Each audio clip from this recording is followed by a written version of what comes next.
नमस्कार, आप देख रहे हैं हिमाचल दस्तक वेब टीवी की प्रस्तुति दस्तक दिन भर। मैं आपके साथ पल्लवी।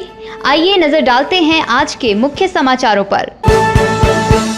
नई शिक्षा नीति पर बनेंगी कमेटियां, शिक्षाविदों के दिए सुझावों पर गहनता से होगा काम। सोमवार को सदन के पटल पर रखी जाएगी कैग रिपोर्ट, जनता के सामने आएगा सरकारी विभागों का लेखा जोखा। HES और नीट की परीक्षा देने प्रदेश के विभिन्न सेंटर में पहुंचे अभ्यर्थी। HES की परीक्षा के लिए बनाए गए थे 260 केंद्र। सुबाथू के कश्मीरी मोहल्ला में गैस सिलेंडर लीक होने से घर में लगी आग। कल से फिर शुरू होगा बारिश का क्रम, 19 सितंबर तक खराब रहेगा मौसम। खड्ड में युवक की संदिग्ध परिस्थितियों में मौत, एहतियात के तौर पर विभाग ने लिए कोविड सैंपल। महाकाल मंदिर में जलाई 1008 दीपमालाएं, अंतिम मेले में 700 भक्तों ने किए शनिदेव के दर्शन। नीट की परीक्षा देने पहुंचे अभ्यर्थियों ने उड़ाई सोशल डिस्टेंसिंग की धज्जियां, अभिभावकों ने भी किया नियमों का उल्लंघन। अब खबरें विस्तार से। हिमाचल विधानसभा के मानसून सत्र में सोमवार को कैग रिपोर्ट सदन के पटल पर रखी जाएगी। पिछले बजट सत्र को कोरोना के कारण 23 मार्च को अचानक खत्म किए जाने के कारण ये रिपोर्ट्स नहीं रखी गई थी, इसलिए अब इन्हें रखा जा रहा है। कैग रिपोर्ट में सरकारी विभागों, बोर्ड, निगमों का लेखा जोखा जनता के सामने आएगा। नई शिक्षा नीति पर टास्क फोर्स के अलावा अब कमेटियां भी बनेंगी, ताकि शिक्षाविदों की ओर से जो भी सुझाव दिए गए हैं उन पर गहनता से काम हो सके।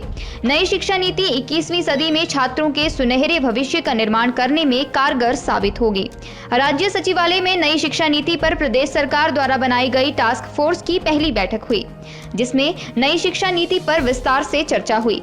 बैठक की अध्यक्षता शिक्षा मंत्री गोविंद सिंह ठाकुर ने की। शिक्षा सचिव राजीव शर्मा ने टास्क फोर्स के सभी सदस्यों के समक्ष नई शिक्षा नीति पर प्रेजेंटेशन भी दी। कोविड संकट के बीच रविवार को प्रदेश के 260 केंद्रों में हिमाचल प्रदेश राज्य प्रशासनिक सेवा की प्रारंभिक परीक्षा करवाई गई। प्रदेश में 48,375 अभ्यर्थियों ने यह परीक्षा दी। किन्नौर और लाहौल स्पीति जिले के अलावा प्रदेश के 10 जिलों के 40 उपमंडलों में परीक्षा केंद्र बनाए गए थे। परीक्षा 2 चरणों में आयोजित की गई। पहले चरण में सुबह 10 बजे से परीक्षा शुरू हुई, जो कि 12 बजे तक चली। इसके बाद दूसरे चरण की परीक्षा दोपहर 2 बजे से 4 बजे तक हुई। वहीं मेडिकल प्रवेश परीक्षा नीट की भी परीक्षा रविवार को ही आयोजित की गई। इस परीक्षा में करीब 15 लाख से अधिक परीक्षार्थी शामिल हुए। राष्ट्रीय परीक्षा एजेंसी NTA ने सोशल डिस्टेंसिंग का पालन करवाने के लिए परीक्षा केंद्रों की संख्या बढ़ाकर 3,862 की थी। हिमाचल में 2 केंद्र बनाए गए थे, जिसमें हमीरपुर में 4500 और शिमला में 6500 लोगों ने परीक्षा दी। यह परीक्षा 11 बजे से शुरू हुई। परीक्षा हॉल में एंट्री से पहले सभी की थर्मल स्कैनिंग की गई। अभ्यर्थियों को परीक्षा के समय से 1 घंटा पहले केंद्र में आने के लिए कहा गया था, ताकि उनकी पूरी जांच की जा सके। अभ्यर्थियों ने मास्क पहने हुए थे। बैठने के स्थानों पर भी उचित दूरी रखी गई थी। बुखार, जुकाम और सर्दी वाले लक्षण के अभ्यर्थियों के लिए अलग व्यवस्था की गई थी। जिला सोलन के सुबाथू में रविवार को एक बड़ा अग्निकांड होने से टल गया। करीब दोपहर 2 बजे सुबाथू के कश्मीरी मोहल्ला में एक मकान में आग लग गई। आग लगने का कारण गैस सिलेंडर का लीक होना बताया जा रहा है। इस बात का सबसे पहले आसपास के रहने वाले लोगों को पता चला कि घर में आग लग गई है। स्थानीय लोगों की सहायता से कड़ी मशक्कत के बाद आग पर काबू पाया गया। हालांकि इसकी सूचना दमकल विभाग को भी दी गई, लेकिन जब तक दमकल कर्मी मौके पर पहुंचे तब तक आग पर काबू पा लिया गया था। आग से घर में रखे कपड़े, बिस्तर और फिर पंखा जल गया, परंतु गनीमत ये रही कि इससे कोई जानी नुकसान नहीं हुआ है।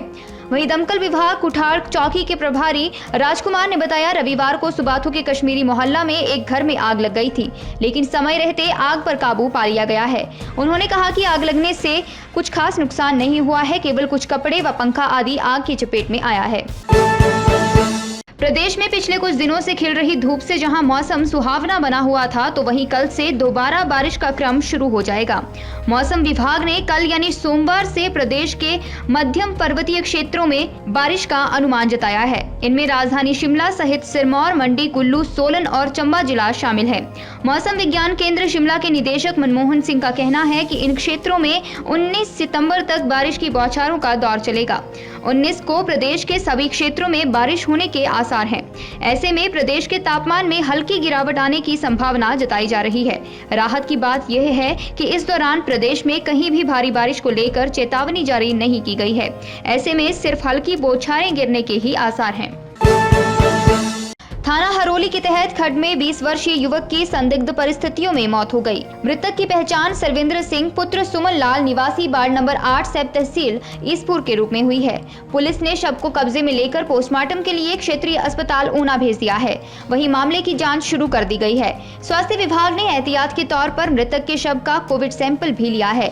जानकारी के मुताबिक सर्वेंद्र सिंह निवासी खड्ड की शनिवार रात को तबीयत खराब हो गई। बिगड़ी तबीयत देख परिजन सतविंद्र को उपचार के लिए ईसपुर अस्पताल ले गए, लेकिन वहां से क्षेत्रीय अस्पताल ऊना रेफर कर दिया गया। ऊना में पहुंचने पर चिकित्सकों ने सर्वेंद्र को मृत घोषित कर दिया। थाना प्रभारी हरोली मनोज कौंडल ने बताया, पुलिस मामले की जांच कर रही है। शव को कब्जे में ले लिया गया है। पुलिस मौत के कारणों का पता लगाने में जुटी हुई है।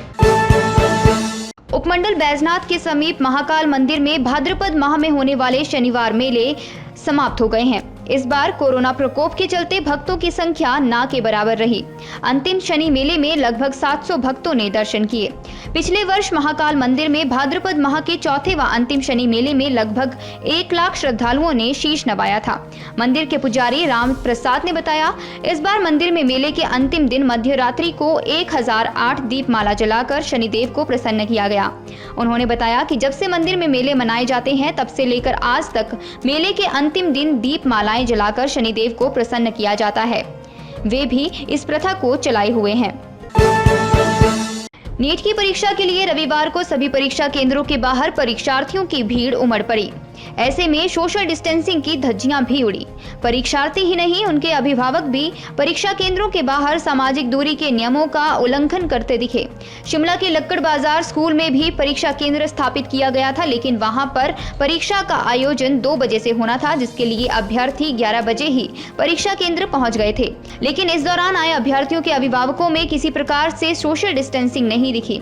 इतना ही नहीं, जब अभ्यर्थी परीक्षा केंद्र के अंदर चले गए उसके बाद भी अभिभावक घंटों बाहर ही भीड़ लगाकर खड़े रहे। हालांकि इस दौरान केंद्र के बाहर 1-2 पुलिस के जवान भी मौजूद थे। पुलिस जवान अभिभावकों को सामाजिक दूरी बनाने का आग्रह कर रहे थे, लेकिन अभिभावक टस से मस नहीं हुए।